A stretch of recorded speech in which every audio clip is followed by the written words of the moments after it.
Hey Nerd Faithful, it's Rick from thebigbanglife.com. I'm here at JordanCon 7 with guest author L.R. Barrett-Durham, Leah for short. Leah has written several novels. She has an epic fantasy series, a, if I'm not mistaken, a paranormal romance, and a horror fantasy series. I have a horror short story published in an anthology, and then also a science fiction novel and a children's book. Okay, awesome, awesome. And you've been working with a lot of big name authors lately, Martin Powell being one, and I believe he's your husband, if I'm not mistaken. Yes, but we were working together before that happened. Oh, wow. Yeah. And you're also working with Mary Shelley as well? Mary Shelley actually wrote. Oh, not Mary Shelley, I'm sorry.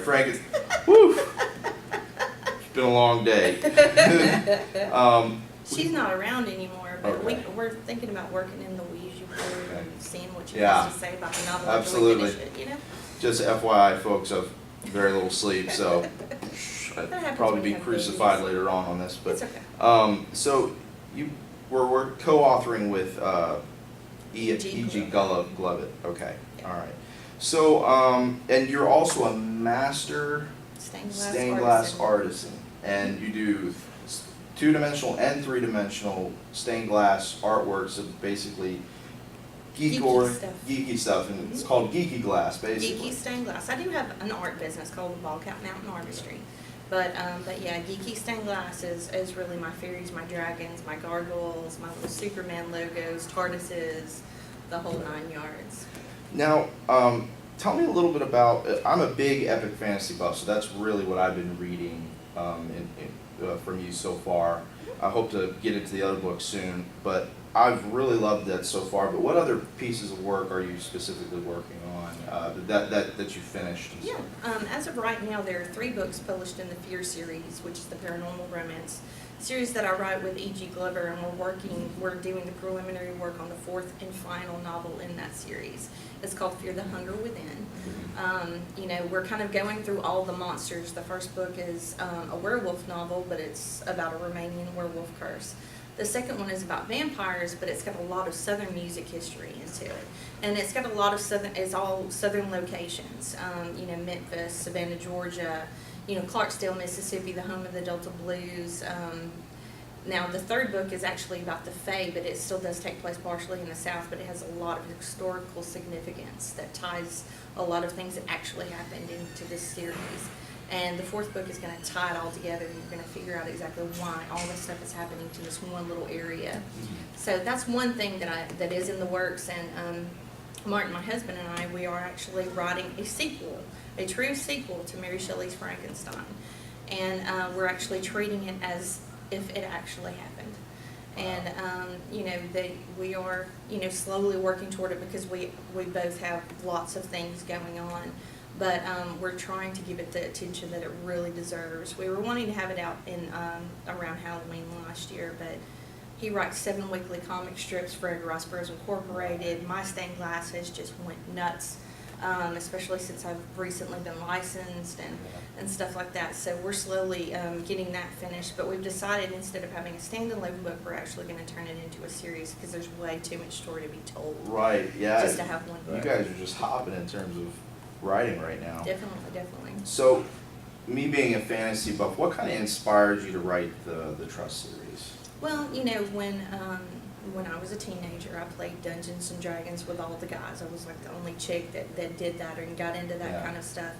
And, you know, whenever we were doing our campaigns, you know, I would look through the modules that we were using, and I'm like, you know, I could tell such a better story. You know, I could do so much more with this. So my Trust series is actually started out, the very first book, Never Trust a Sorcerer, which you have read, is actually based off of a campaign that I created when I was a teenager. I kind of thought that might have been the case because when I was reading, I had that feeling. I was like, because I play Pathfinder, and I'm like, man, it's like, it feels like I'm reading a gaming novel. Exactly. And that's what was really attractive to me because, I mean, it was a group going out to take on the world, and it was just a balanced group. And I was like, for a person that does gaming, I think it makes it even more pleasurable. Right. And I've actually, as I've gone through the classes, in some of the later books, I've actually created new classes that you've never seen before. I've used characters that you may have encountered in games. Oh, yeah. But I've never read a book with a Weemic in it before, have you? You know, so when you got to the Feral Five at the end of the Never Trust a Sorcerer, you know, it was something new, something, you know, that you had never seen before. And you know, they've become some of my favorite characters. Blissus especially. He's really just totally turned into one of my big names in that series. Yeah, it was great just watching it play out. Now, the thing I really loved about it was that the story focused on a very strong female role. And I feel, you know, personally for me, I've read a lot of adult fantasy. I think in young adult fantasy, you know, female authors are widely recognized, and they do take on some female characters in their books that are very powerful. I think in adult fantasy we don't see that enough, and even though it's out there, I don't think it's recognized. But it's just as good of an artwork. And how do you kind of weigh in on that? Well, you know, with Sarah Bloodmoon, you know, she was actually, you know, a character that I played in a game. And so, you know, I took her from ground zero and played her for years. And, you know, one thing that I've tried to really focus in on Sarah is the fact that, you know, she pretty much knows who she is, but she's still young, but she recognizes that she doesn't know everything. And she's not one of these heroines that, you know, just takes over the world just by herself. She strongly really relies on those that are around her, puts her faith in those that she's went through these trials and tribulations with. And so she's not your heroine that does everything right from the get-go. You see her grow as you go through the book. You see her turn into a leader.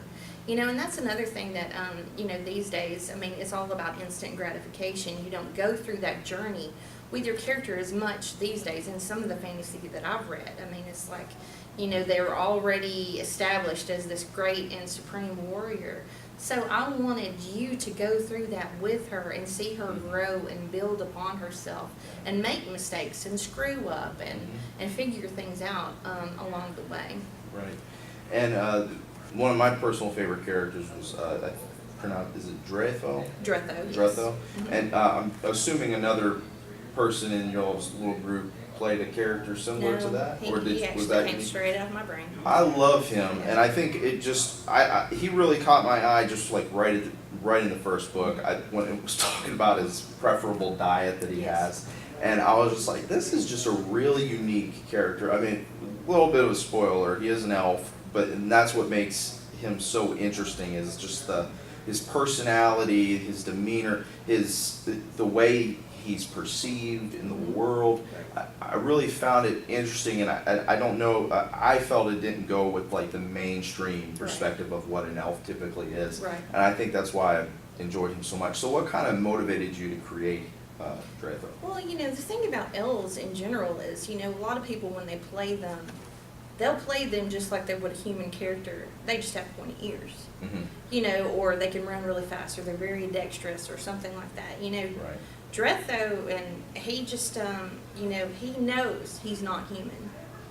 And he knows that humans view him and he scares the hell out of them. Because, you know, they recognize that he's not going to conform to their way of life just because they're human and there are more humans than elves. You know, and whenever I was developing him, you know, I wanted people to hate him because of the things that he does. You know, it was important to me that Frelia, the head chef, you know, in the castle in Moondale, you know, that he would just scare the hell out of her. And it just really, his journey into same thing with Sarah. You know, she's becoming who she is, and he's also having to realize that his way of life may not necessarily be what he should have done. You know, he's miserable in a lot of ways because of the way he's chosen to live. But he also is one of those where he's wildly traveled, and he's decided that certain ways of life through his travels are better for him than what he may have learned, you know, actually in Stingar Valley with the other elves, you know. Right. And that's one reason why he stands out like he does. I really enjoyed the whole. I can't describe it sometimes. It's just so exciting when you read a book and you get really into a character. Sometimes you really can't describe how interesting it is. It's just, that's the beautiful thing about literature. Sometimes you just can't. There's a real express it. turning point with Dretho in Never Trust a Sorcerer that I think out of everything that I've done, people really did not expect.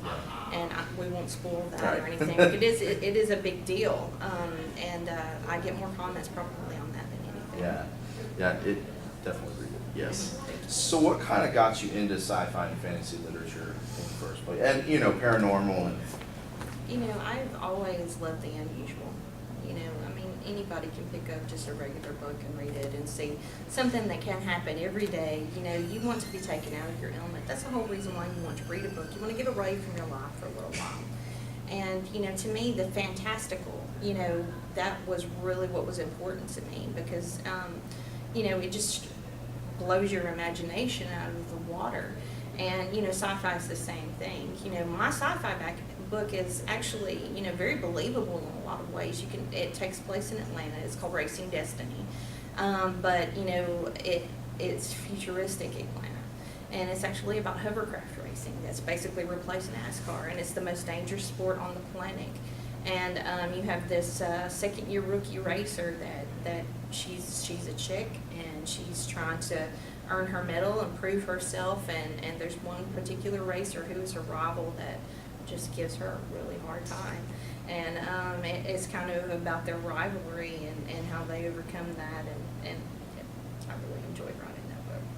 And just the science itself, developing how the hovercrafts have to actually work. This is not your Star Wars kind of thing. I actually explain how they do function and that kind of thing, which is the science fiction portion of it more than anything. But there is one particular scene where she goes to visit her friend's bar, and actually you see an actual computer hanging from the ceiling and a car with actual tires up there, and it's kind of like going to Cracker Barrel where you see all this old-timey stuff. Well, they're seeing it too. It's just the fact that, it's just a smidge in the future to where, you're going to recognize such things, but, to them it's just ancient. Right.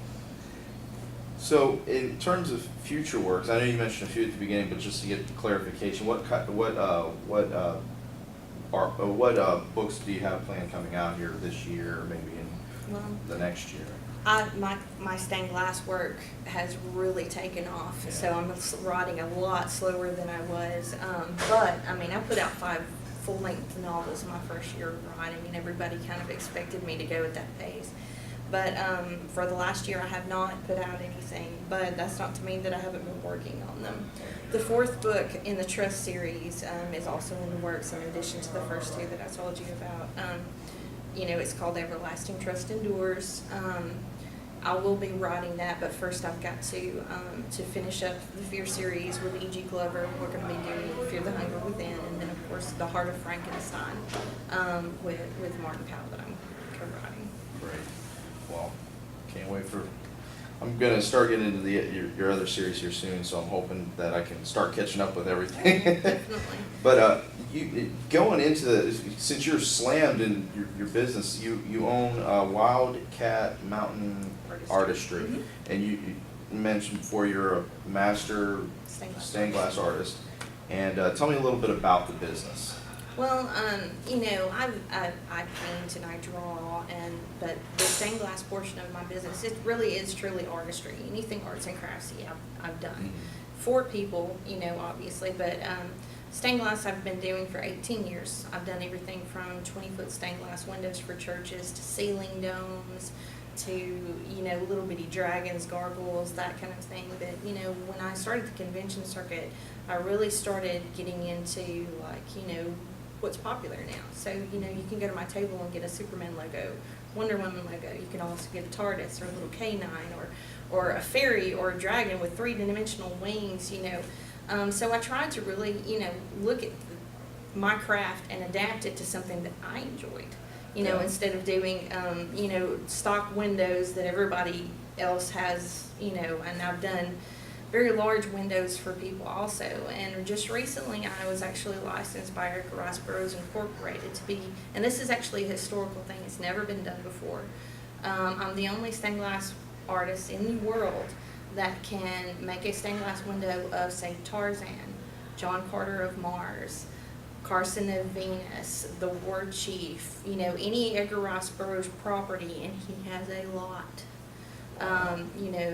From the Eternal Savage, which is also called the Eternal Lover of New and Atoll, and the Land That Time Forgot. All those properties, I can do that. I'm actually licensed. They've given me stickers to put on my work, the whole 9 yards, and I've actually done some stained glass windows. I did one for Tarzan, which was actually based off of a drawing that my friend Thomas Floyd actually did, and he actually went at auction at ECOF, which was a convention in North Dakota that I did last year, for about $1,800, something like that. And I've also done a Thuvia and the Banth.